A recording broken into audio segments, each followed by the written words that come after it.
A CBS News investigation has uncovered a loophole that allows accused and convicted American pedophiles to escape justice by moving to Israel. So Ian Lee has been following this for more than a year, and he traveled to Israel for this investigation. He worked with a group that tracks people accused of sex crimes, which estimates dozens of Americans have used this loophole. So, we know he's 6'2". We are on a stakeout looking for this man, Jimmy Julius Caro, 48 years old and wanted on charges of sexually assaulting a 9-year-old girl in Oregon back in 2000 and a 5-year-old girl in Israel in 2001. He's considered dangerous. But these photos are a few years old, so we don't know if he'll look the same. He remains elusive. Previous attempts to capture him have failed. Obviously, the fear that he would somehow figure out that anyone's looking for him and bolt. He just called his number. Shauna Aronson got a tip that Caro's expected at this clinic near Tel Aviv. Who's going to call the She's police with JCW, Jewish Community Watch, an organization that hunts down accused pedophiles who flee to Israel from the U.S., exploiting a process called law of return, whereby any Jewish person can move to Israel and automatically gain citizenship. The ease with which pedophiles seem able to use this law as an escape route haunts victims like Mendy Hawk, who says he was abused from age 8 by a teacher at an Orthodox Jewish school in Los Angeles. So your classroom is right here. How does it feel being back? I was very anxious and, stressed coming back here. A lot of memories coming through my mind. Memories of his alleged abuser, Mordechai Yomtov, who taught him Hebrew studies when he was just 8 years old. So in the beginning, he would just rub me outside of my pants, and then I would say about 3 to 4 months later, he started going in. Reaching down your pants? Yeah, it's reaching down. Why did you feel like you couldn't tell anyone? I was scared. I was ashamed. I just didn't know what people would think of me, of the whole situation. Yomtov pled guilty in 2002 to sexually abusing and committing lewd acts against 3 other boys. He served jail time, but when he was released, he violated his probation and, according to JCW, fled to Israel with help from individuals within the Orthodox Jewish community. JCW tracked Yomtov down and confronted him with a hidden camera in Jerusalem, where he admitted to illegally fleeing the United States with help and using a fake passport to enter Israel. I was supposed to stay for 5 years in the same city. I was supposed to, jumping on the side of the city. I was supposed to go every 2 weeks to the police station. I left within a week later. He had this message for his victims. I'm very, very, very, very sorry. The other person in this video is Mayor Seawald, the founder of Jewish Community Watch. He tells CBS News Yomtov's case isn't uncommon in the Orthodox community. The same thing that's going on in the Catholic Church right now around the world, the exact same thing happens in our community. The rabbis say it's, you know what, he promised he's going to go for therapy, he's never going to do it again. Boom, he's in another community. A few years later, he's at the same thing, and we hear more allegations that the person continued to abuse children. And often, those abusers end up in Israel. Rabbi Yehuda Oppenheimer says he unwittingly helped Caro escape. There was nothing that raised any red flags up to the point where he was moving to Israel. Well, I wish I could say that, but unfortunately I can't say that. So he had violated his parole, and now they were looking for him. He said that there was something in the past that had happened when he was young, but nothing had ever happened since. I've changed, and I'm a different person now, but you gotta help me. I felt that I could trust him. So I wrote him a letter, and he bought a ticket, and he left. Caro is accused of abusing more children when he got to Israel. What was that like for you when you found that out? Punch to the gut. It was very painful. Rabbi Oppenheimer says the reason he came forward is to shine a light on the process of accused pedophiles fleeing, to help ensure it doesn't happen again. Back at the stakeout, an ambulance pulls up and a man steps out. It's Caro. That was definitely him. Oh my God. Okay. The police are called and eventually arrive. His days on the run are over as he's led away. Did you assault the girl in the United States? No. Did you flee Israel because you assaulted the girl in the United States? Have you ever assaulted any girls in Israel? Do you know that you're wanted by Interpol? Yeah. There's relief as police escort him to their car. this marks the end to a months-long manhunt.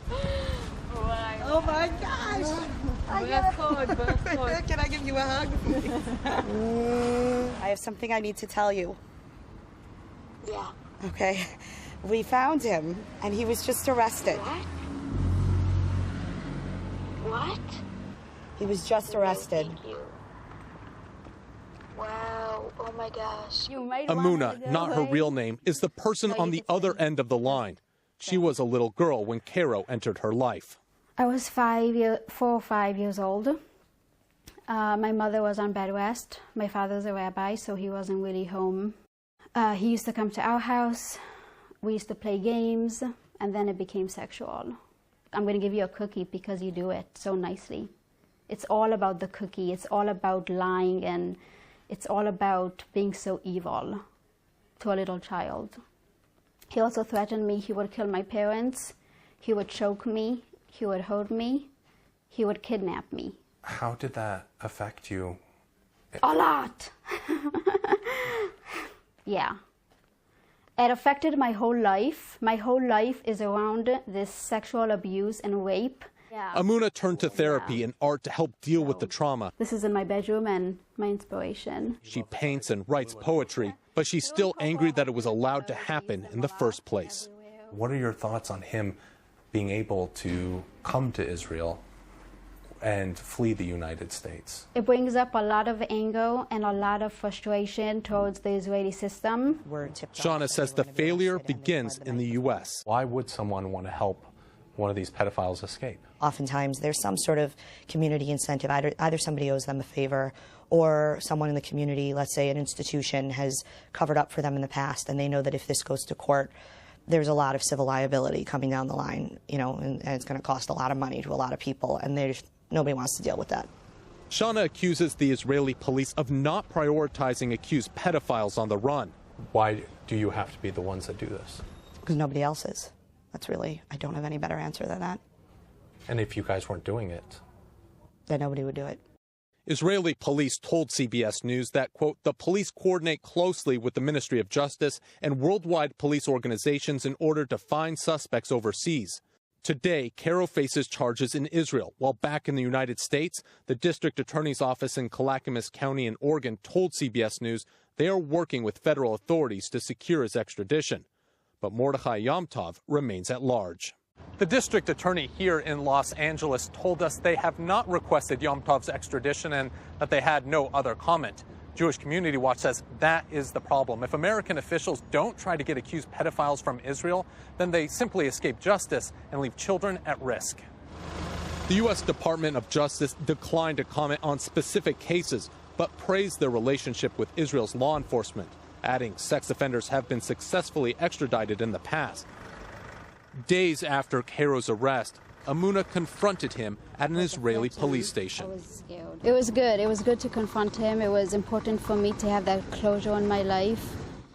The healing process will continue for Amuna, but for many, like Mendy, the lack of justice means the pain continues.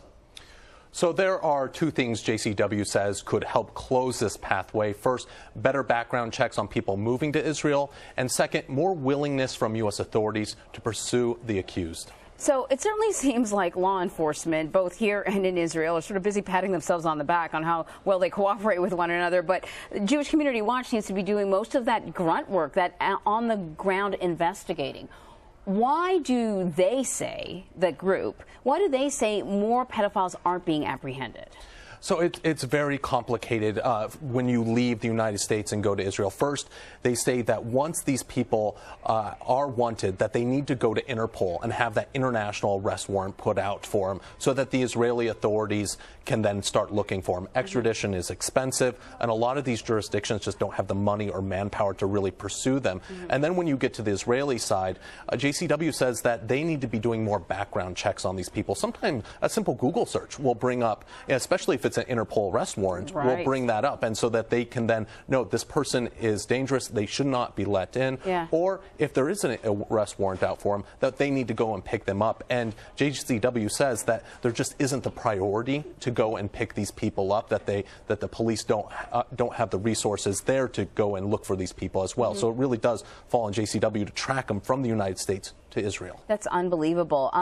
Does JCW also sort of believe that aside from law enforcement, there are sort of other elements of the community that need to work on this? Yeah, and that's another big part of this, is that a lot of the times these people have help. And help within the community, people that help them flee to Israel. Sometimes, as we saw with Yom Tov, he had help, according to JCW, to flee the country through Mexico and then get a passport, a fake passport there to immigrate to Israel. So these are elaborate schemes. They are, and they need a lot of people to pull off. And they say that there needs to be a conversation within the community about not protecting people. And that's where what's so important to have Rabbi Oppenheimer, come forward and talk about this and say, this is something that is happening, and we need to address this. And and he said, the one important thing is, if someone comes to you, don't be so trusting. Look into their background, especially if there's someone who wants to immigrate very quickly. Take some time to make sure this isn't a person who's trying to flee justice. Yeah, he was a really good element to your story, because sometimes, it's not everyone's bad. There are good people just trying to help out, and they find themselves sort of caught up in a bad situation. Exactly. Hey, Ian, it's really nice having you here, too. Thank you. Great to be here. Thank you. All right.